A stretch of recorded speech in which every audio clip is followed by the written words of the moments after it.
Qui dirait non à une bonne pizza 4 fromages, fraîchement sortie du four? Aujourd'hui, vous aurez d'autres raisons d'aimer encore plus la pizza, puisque vous verrez qu'en plus d'être délicieuse, elle a pu sauver la vie de plusieurs personnes.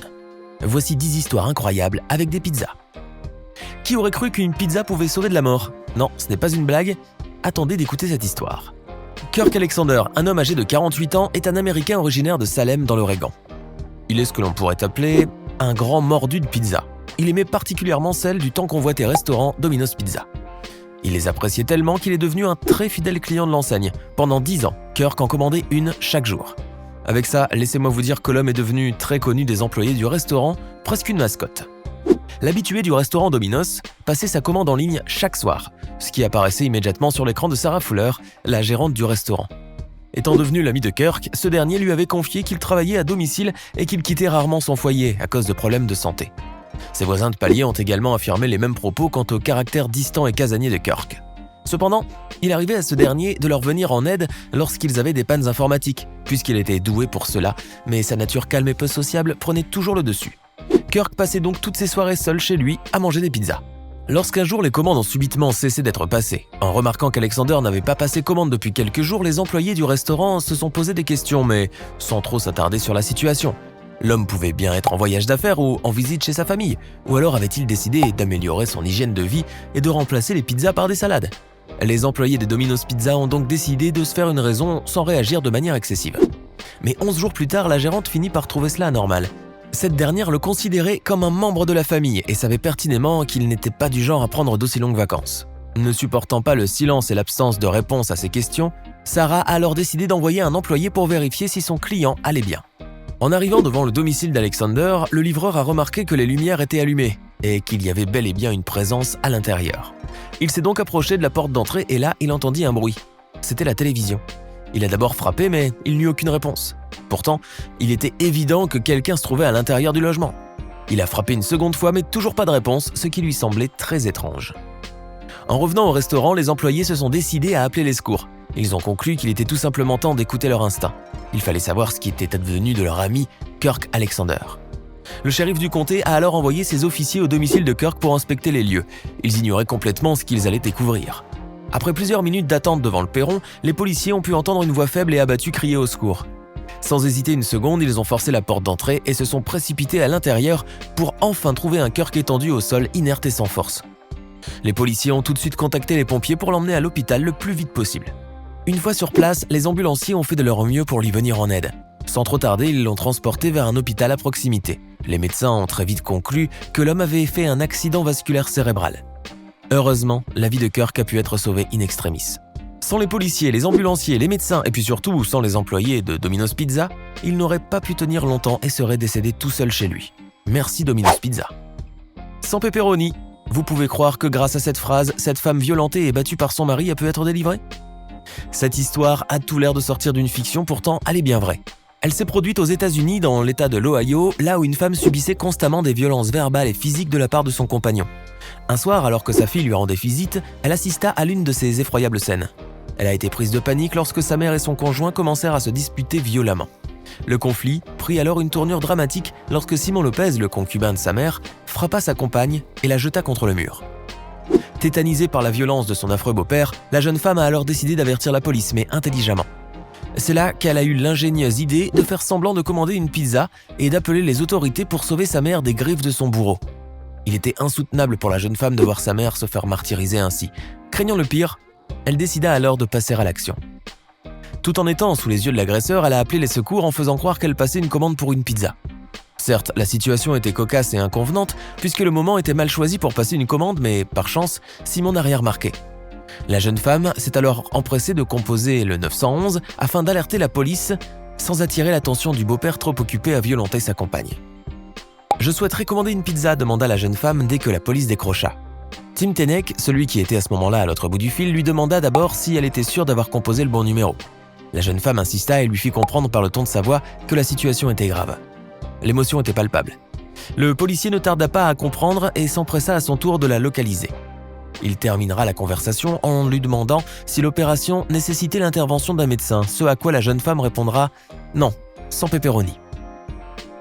L'agent Tim Tenek de la police de l'Oregon a confié à la presse locale qu'il n'avait jamais eu à faire cela en 14 ans de carrière. Il reconnaît aussi que certains de ses adjoints auraient pu croire à un canular et n'auraient pas donné suite à l'appel. C'est ainsi que la jeune fille a enfin réussi à extirper sa mère des mains de son violent compagnon. Et au fait, si cette vidéo vous plaît, n'oubliez pas de mettre un pouce bleu, de vous abonner à la chaîne et d'activer la cloche pour recevoir toutes les notifications et ne rien manquer de nos prochains contenus. Allez, on continue. Recevoir des pizzas gratuitement pendant des années sans rien avoir demandé à personne, c'est le rêve, pas vrai? Eh bien, figurez-vous que ça a pourtant été le cauchemar d'un homme. Écoutez cette histoire insolite et saugrenue. En Belgique, Jean Van Landegem, âgé de 65 ans, recevait à son domicile des pizzas, pita, kebabs et autres plats de restauration rapide sans les avoir commandés. Cet habitant de la province d'Anvers s'est confié au quotidien belge Het Laatste Nieuws sur cette situation qui ne l'amusait plus du tout. De jour comme de nuit, des livreurs frappaient à sa porte. Il raconte qu'il lui est arrivé qu'on lui livre une commande qu'il n'avait pas passée à 2h du matin. Il lui est même arrivé de refuser près de 14 pizzas dans une même journée. Vous me direz alors, pourquoi ne pas les avoir acceptées? C'est là que je vous répondrai que ces livraisons n'étaient pas préalablement payées et qu'elles auraient donc été à sa charge s'il les acceptait. Ah là, c'est beaucoup moins drôle du coup. Le sexagénaire a confié que son cauchemar durait depuis 9 ans et qu'il n'en dormait plus la nuit. Il devenait nerveux dès que la sonnette de la maison retentissait ou qu'une mobilette passait dans la rue. C'était même devenu un harcèlement à proprement parler. Jean a déclaré que cette situation incongrue n'était pas ennuyeuse que pour lui, mais elle l'était aussi pour les restaurateurs qui devaient préparer tous ces plats, les faire livrer puis finalement les jeter. Arrivé à bout, le sexagénaire a prévenu la police, qui n'a pour l'heure toujours pas identifié le harceleur à la pizza.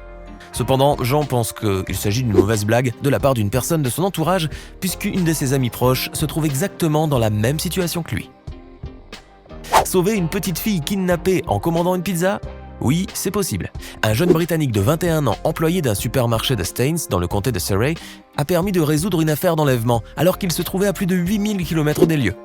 Harry Brown a en effet pu obtenir l'adresse d'un père américain soupçonné d'avoir kidnappé sa fille de 4 ans en le piégeant sur le réseau social Facebook. Les deux hommes se sont connus à travers le site, puis sont vite devenus amis. Ils se parlaient chaque jour, discutaient de tout et de rien, de leur journée ou même de la vie et de ses aléas. Mais un jour, Harry a reçu un message inquiétant. Celui-ci provenait des grands-parents d'une petite fille qui répondait au nom d'Yvette. Harry n'était pourtant qu'un parfait inconnu pour eux. Ils lui ont écrit « Je suis Gary Forrester. Je vois que vous êtes amis sur Facebook avec Mark Johnson, dont le vrai nom est Virgil Hanley, le père de ma petite fille de 4 ans. » Ils ont ensuite expliqué à Harry que la fillette avait été enlevée par cet homme de 28 ans et qu'une enquête du FBI avait été ouverte à ce sujet. En fait, la petite Yvette avait été confiée à son père jusqu'à ce que la justice découvre que celui-ci la maltraitait et qu'elle souffrait de troubles émotionnels à cause de lui. La garde avait alors été donnée à ses grands-parents, mais c'est en apprenant cette décision que le père avait pris fuite avec sa fille. Aussitôt mis au courant, Harry Brown décida de s'impliquer dans cette affaire pour sortir Yvette des griffes de son père. Durant pratiquement 2 jours, il a parlé avec le suspect qui lui a confié naïvement qu'il se trouvait en Arizona avec sa petite amie et sa fille. Au cours de la conversation, le jeune Britannique a proposé au fugitif de lui faire livrer une pizza. Ce à quoi a répondu le prétendu Mark Johnson « J'ai tellement mal au rein que je ne peux rien manger, mais ma femme la voudrait bien ». Il n'aura fallu que quelques minutes pour que la police puisse retrouver le logement du suspect grâce à l'adresse qu'il a donnée à Harry. En ouvrant la porte, alors qu'il pensait faire face à un livreur de pizza, l'homme s'est retrouvé nez à nez avec la police, qui s'est vite empressée de l'arrêter. Harry Brown a ensuite confié qu'il avait passé pratiquement toute sa vie sur Internet, mais que jamais il n'aurait imaginé que parler à des inconnus le mènerait à retrouver une petite fille en danger. La police tentait de la localiser depuis plusieurs mois, et grâce à un peu de tact et d'intelligence, cela a fini par se réaliser. Sortez vos mouchoirs, voici venu le moment d'émotion intense. En 2017, à Los Angeles, une petite fille de 2 ans nommée Hazel Hammersley, atteinte d'un cancer, a reçu une surprise hors du commun. Jamais la famille de Hazel n'aurait imaginé ce qui se passerait après que la petite fille ait accroché un mot à la fenêtre de sa chambre d'hôpital. Ce dernier comportait le message « Envoyez de la pizza chambre 4112 ». Très touché par le mot, un utilisateur du réseau social Reddit s'est empressé de le diffuser sur le réseau. En à peine une journée, le cliché s'est retrouvé en tête tendance sur le site et la petite fille a reçu plus de 20 pizzas. À l'origine de cette mobilisation incroyable, des parents intentionnés occupés à remplir de joie la vie de leur petite atteinte d'un neuroblastome, un cancer atteint le cerveau. En faisant cela, les parents voulaient faire passer le temps de manière agréable. À la réception des pizzas, plusieurs infirmières et enfants se sont réunis pour partager les pizzas et faire passer à Hazel un moment de joie. L'hôpital et la famille ont ensuite remercié chaleureusement tous les internautes anonymes ayant participé à cette pizza party improvisée. Une action solidaire très touchante à laquelle l'hôpital a cependant dû mettre un terme via un message sur son site internet. La famille, touchée par tant d'attention, a elle aussi transféré l'information en inscrivant sur le blog familial « Plus besoin de pizza ». Bon, on aime les pizzas, mais 20 en une journée, ça fait quand même beaucoup. Alors, que pensez-vous de ces histoires incroyables avec des pizzas? Dites-nous ce que vous en pensez dans les commentaires. Pas étonnant que les Tortues Ninja aiment autant ça, non? Hey! Savez-vous que nous avons des centaines d'autres vidéos disponibles pour vous? Commencez immédiatement une nouvelle vidéo en cliquant sur l'une de ces deux propositions et à demain, même heure, même chaîne pour de nouvelles découvertes.